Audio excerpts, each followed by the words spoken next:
इलाहाबाद विश्वविद्यालय के जितने भी फर्स्ट सेमेस्टर के विद्यार्थी हैं, आप मेन कैंपस के कॉलेज के हैं, सबसे पहले देखो भैया, आप बिल्कुल परेशान नहीं हो लो, आप लोग का एग्जाम आ चुका है, ठीक है। फर्स्ट सेमेस्टर का एग्जामिनेशन लगा हुआ है, उसके बाद आप लोग की ठंडी की छुट्टी है, सब बेहतर आपका होने वाला है। आप लोग को मैं इस वीडियो के माध्यम से कुछ इंस्ट्रक्शन दूंगा एक बड़े भाई के नाते, है ना। बड़ा भी समझो ना समझो, मुझे अपना एक करीबी दोस्त समझना है, क्योंकि मैं वहां वहां से आप लोग को निकाल ले जाऊंगा जहां आप बहुत फंसे रहेंगे, है ना।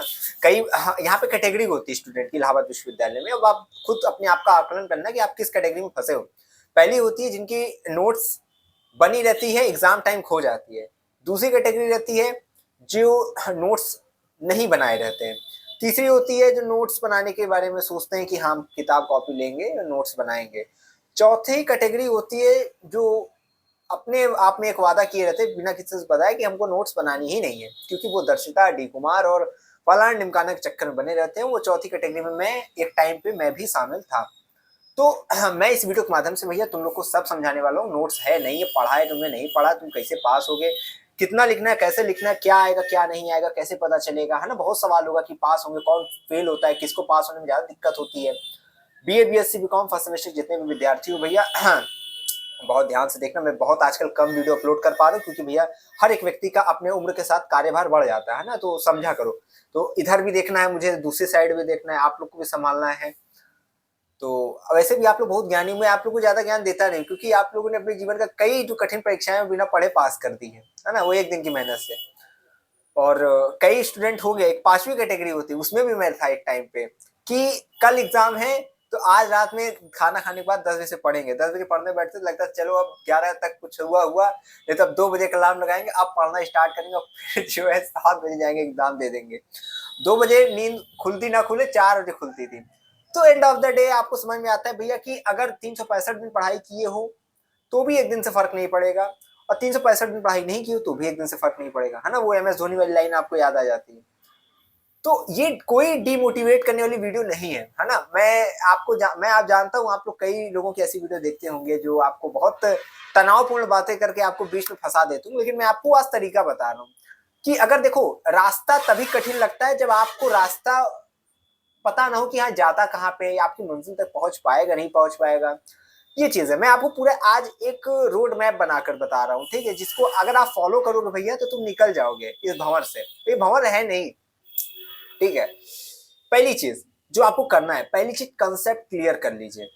अब बीकॉम के बच्चे होंगे, बीएससी के, बीए के होंगे, सबको एक चीज कह रहा हूँ, आप लोग अपने छमाही एग्जाम के लिए, ठीक है, अभी आपको लग रहा होगा अभी यार भाई अभी तो एडमिशन हुआ है, ये दीपावली दशहरा गया नहीं कि एक अलग बम फूट गया चेहरे पर। तो ये होता है फर्स्ट सेमेस्टर का एग्जामिनेशन। इस बार से बहुत सी चीजें अलग हैं, वो एक आनंद का समय, इसको जी लीजिएगा, है ना। ये चीज जिंदगी में दोबारा लौट कर नहीं आएगा। ये फर्स्ट ईयर सेकंड मैं हमेशा कहता हूँ, फर्स्ट ईयर में लड़का पतंग रहता है, सेकंड ईयर में फीका रंग रहता है, और थर्ड ईयर में किस्सा बड़ा बेरंग रहता है। फिर ना कोई जानता है तुमको, ना फिर कोई संग रहता है। तो ये चीज है, फर्स्ट ईयर जो है ठीक है, सब चीज करने का समय होता है ना, दोस्त बनाइए, सब चीज में घुस जाइए, लेकिन जो पढ़ाई है उसमें भी आपको एंट्री लेनी है। लेकिन हाँ, उसमें क्या होता है, उसमें डिले हो जाता है, उसमें लगता है अरे ले लेंगे एंट्री, बहुत है। हाँ तो सुनो भैया, अभी कंसेप्ट क्लियर करना। पहली चीज, आप कोई नोटबुक निकालना। अब मैं जो जो बता दूंगा ना, मेरे जीवन का जो अनुभव मैं वो बता रहा हूँ। मैं इलाहाबाद विश्वविद्यालय में, जैसे आप जिन गलिहारों से निकलते होंगे ना, उसमें मैं चल कर छोड़ चुका हूँ। तो मैं अगर जो बता रहा हूँ भैया, तो आने वाले टाइम में तुमको लगेगा यार नहीं भाई बात सही कर। अभी मैंने जिससे बोला कि हाँ कई बच्चे होंगे जो भी नोट्स बनाए होंगे, नहीं बनाए होंगे, कई अभी किसी को सिलेबस पता होगा, किसी को वो भी नहीं पता होगा, किसी को ये नहीं पता होगा कि पेपर, मेरे सब्जेक्ट में कितने पेपर है, उन पर्टिकुलर का नाम क्या क्या है ना। अगर मैं किसी के आंसर हिस्ट्री है तो मैं अगर पूछ लूँ कि तुम्हारे तीनों पेपर का नाम बताओ, तो आधों की गला तो इसी में सूख जाएगी, है ना। ये चीज है। चलो अच्छा वो छोड़ो। पहली चीज आपको कंसेप्ट क्लियर करना है। आपका कोई भी सब्जेक्ट है, देखो लिख लो उसमें डायरी में कि आप पहले कंसेप्ट लिखो। कंसेप्ट कैसे क्लियर किया जाता है, आपके सब्जेक्ट में जो सिलेबस है, सिलेबस में जो टॉपिक्स है, टॉपिक को डिटेल जानना, ठीक है, ताकि उस टॉपिक से रिलेटेड कोई भी क्वेश्चन आए आप लिख ले जाओ। भैया ये बीए बीएससी वाले बच्चे तो कर ही लेना, बीकॉम के बच्चे देखो, तुम लोग को स्टार्टिंग में बोल दे रहा हूँ, अगर तुम लोग का कुछ कल्याण नहीं हो पा रहा, तुम लोग को लग रहा है कि मैं बीच भवर में फंस चुका हूँ बीकॉम में, और मुझे 10-15 दिन में मेरी तैयारी नहीं हो पाएगी, तो तुम लोग साइंस फैकल्टी के सामने कई कोचिंग लगी रहती भैया, कोई ना कोई 10-15 दिन का क्रैश कोर्स अब कराएगा। और अब कई यूट्यूबर भी होंगे जो भी बैच लॉन्च करेंगे। मैं किसी की बैच की बुराई नहीं करता हूँ भैया, जहां जरूरत है वहां कर लेना। बीए बीएससी के बच्चे अगर तुम लोग बैच के लिए पगला रहे हो ना, तो भाई तुमसे बड़ा मूर्ख कोई हो भी नहीं सकता। बीए बीएससी भाई ठीक है, उसमें इतना दिमाग नहीं लगाना रहता है तुमको। बीएससी का चलो बच्चा थोड़ा कठिन होता है, बीए वाले इतना करना।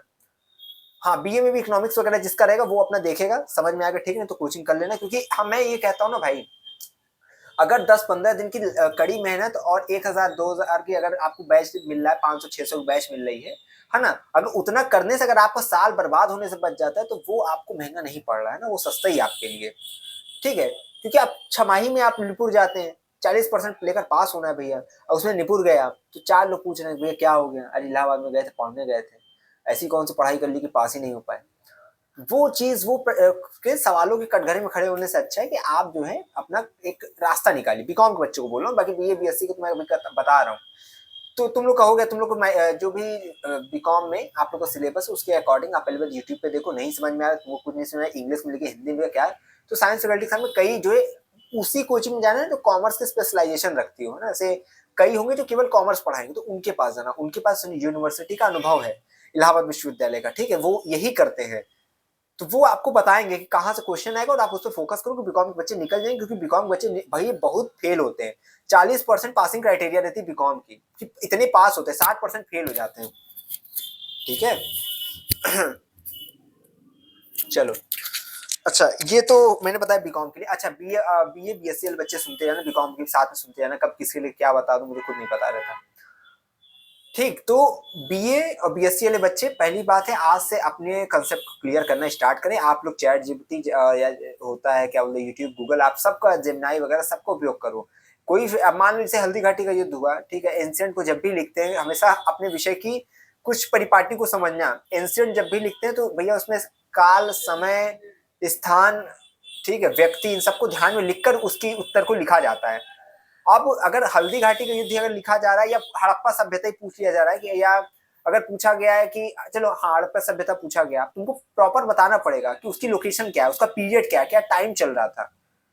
ठीक है, कौन ऐसा, इसके बाद अगर मान लीजिए अगर कोई वॉर और का यहाँ चल रहा है कि प्रथम विश्व युद्ध कब हो रहा है, तो पूरा उसको बताओगे किस टाइम हुआ, कहाँ हुआ, किन देशों के मध्य हुआ, उस टाइम पे वहां पे कौन कौन रूल करते थे शासक, वो सब आपको क्लियर करना पड़ेगा। अगर इसके बिना बता रहे हो तो बिना काल के इतिहास नहीं होता, ये चीज याद रखिएगा।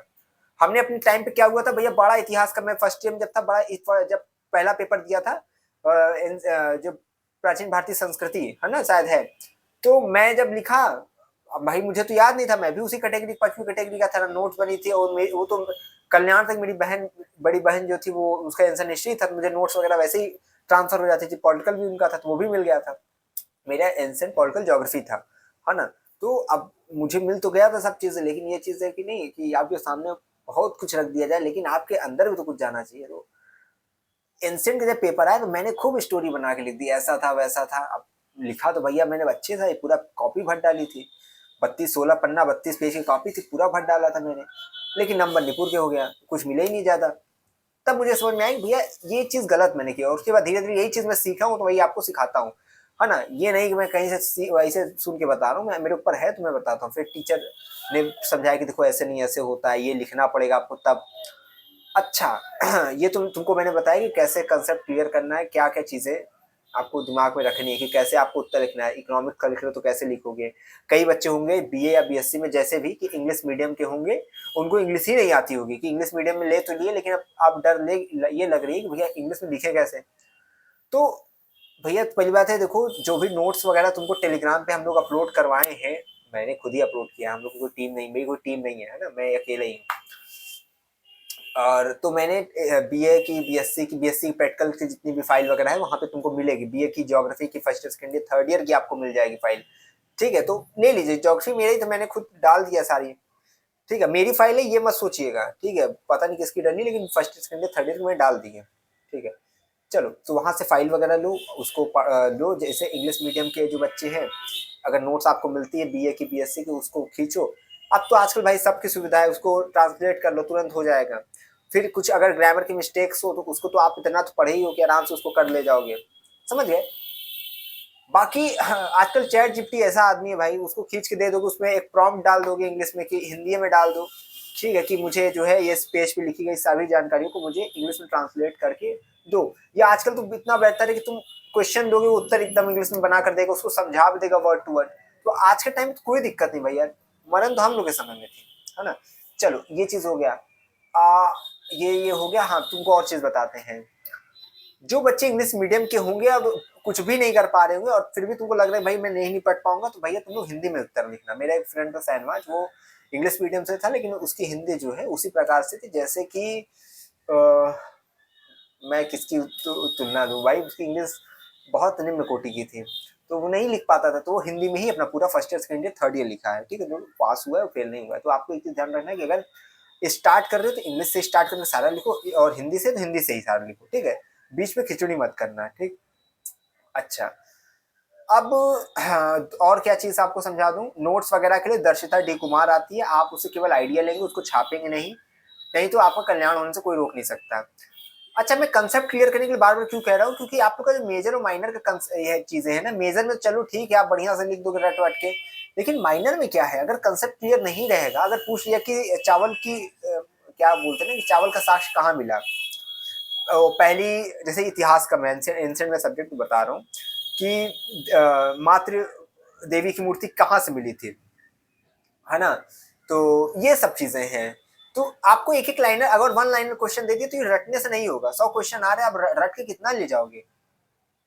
तो आप लोगों को कंसेप्ट क्लियर करना पड़ेगा। टॉपिक अच्छे से पढ़े रहोगे भैया तो कहीं से भी रामायण में से कहीं से पूछ लेगा कि भैया जटायु के भाई का नाम क्या था, तो आप लोग उसको बता लोगे। अच्छा, कई लोग होंगे जो इसको पता भी नहीं होगा, लिखना कमेंट में।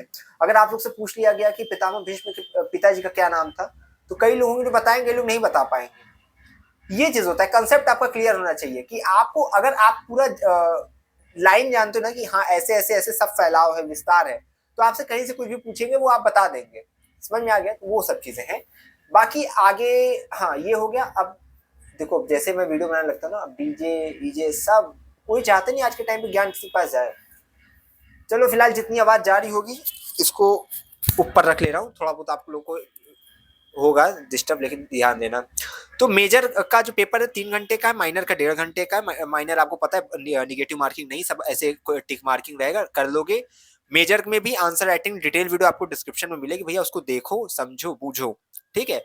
मैंने बताया है कैसे लिखना, क्या लिखना है, कि निष्कर्ष कैसे डालना था, प्रस्तावना कैसे, बीच में मटेरियल कैसे, पॉइंट टू पॉइंट लिखना कैसे। लिखने का तरीका वही है बच्चा, जितना बढ़िया लिखोगे उतना अच्छा नंबर पाओगे। लिखने से नंबर मिलता है, लेकिन आप सही लिखना। पूछेंगे मम्मी का नाम बताओगे, मामा का नाम, नंबर कुछ नहीं मिलेगा। समझ में भैया। बाकी तुम लोग अपने राजा हो, अपने सब्जेक्ट में तुम लोग राजा बनो, हो तुम लोग, ठीक है।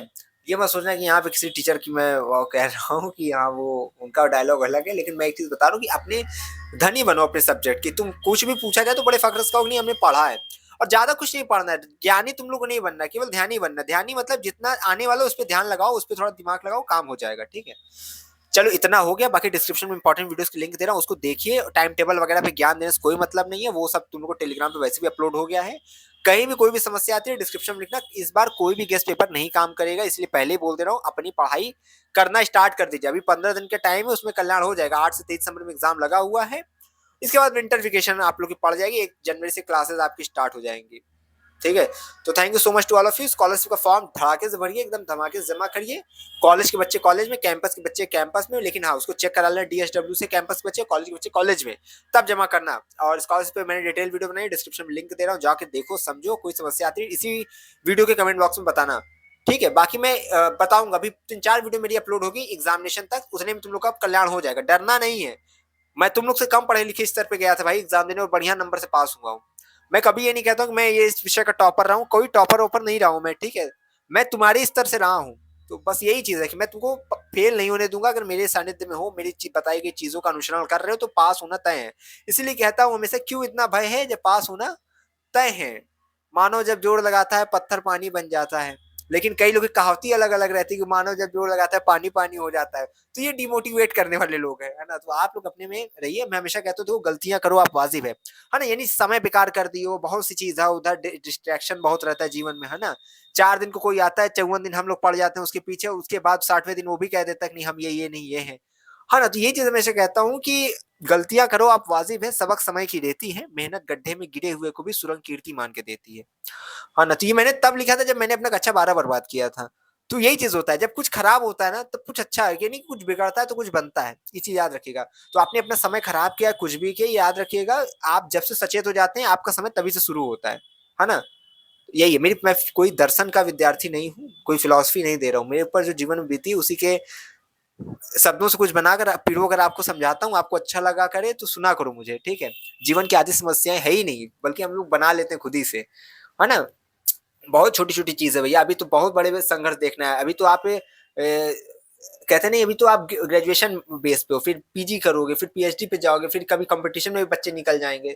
अभी तो बहुत आपको पढ़ना है ना। तो उसमें से भी बहुत छोटी चीज आप इकाई पकड़े हो, है ना। सो जो एंशिएंट पढ़ ले हो तो भारतीय संस्कृति, पॉलिटिकल पढ़ ले हो तो भारतीय राजनीति, अगर कुछ पढ़ ले तो भारतीय दर्शन, ठीक, फिलोसफी पढ़ लो तो भारतीय दर्शन। तो बहुत छोटी छोटी चीज है, उसमें पढ़ो। वो एक, जब आप कहीं कल को कुछ बोलोगे ना तो वही चीजें आपकी एक पावर क्रिएट करती है। अगर मैं बीच बीच में ये बताता हूँ कि हाँ हड़प्पा का ये ऐसा वो, तो वो बताती कि नहीं कि ये मेरे विषय से मैं एक पॉइंट वहां क्रिएट करके बताता हूँ, बोलता हूँ। तो यही चीज है, हमेशा याद रखना जब भी आप कुछ पढ़ते हो ना कि वो केवल एग्जामिनेशन हॉल तक न सीमित रहे। कल को जब आप समाज में कहीं भी खड़े होकर कुछ बोलो तो वो वहां पे अपना वो निगोशिएट करे, वो उसमें पार्टिसिपेट करे, वो एक वैल्यू उसमें ऐड करे। ये चीज होती है पढ़ाई, हमेशा याद रखिएगा, है ना।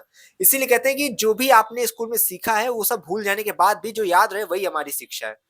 ये चीज है। तो जरूरी नहीं कि आपसे हमेशा जो जीवन में आप देखे जा रहे, समझे जा रहे हैं वो व्यर्थ जाए। वो काम में आएगा अगर आप उसका उपयोग करते हैं जीवन में आगे चलकर। तो उम्मीद करते हैं इतना ज्ञान आपके लिए भी अभी के लिए काफी है। मैं कोई ऐसी पदवी पे नहीं भाई कि मैं तुमको ज्ञान दूं, मैं केवल केवल इसलिए आप लोग को समझाता हूँ कि आप लोग ज्यादा डिप्रेशन में ना आ जाओ, है ना। बस ये चीज है, जिंदगी बोझ नहीं बनाइए, जिंदगी बस एक बिताइए। ये पल दोबारा जिंदगी में आएगा नहीं, फर्स्ट ईयर बीत जाएगा, फिर कोई नहीं चाहेगा ना वो दोबारा आएगा फर्स्ट ईयर, है ना। तो बस इंजॉयमेंट के साथ अच्छे से एग्जामिनेशन निकालना है। 8 से 23 में एग्जामिनेशन का, फिर वही, फिर देखोगे जनवरी से क्लास स्टार्ट हो जाएगा, खुशनुमा माहौल आएगा, 14 फरवरी आएगा, है ना। तो उसके बाद जो है फिर आप लोग का फागुन आ जाएगा, होली आएगी। और मिर्जापुर में जो भाई रहेगा वो मुझे बताएगा, मैं उसके यहाँ आऊंगा क्योंकि मैं मिर्जापुर में रहता हूँ, ठीक है। तो thank you so much to all of you, मिलते नई वीडियो में। Thank you so much.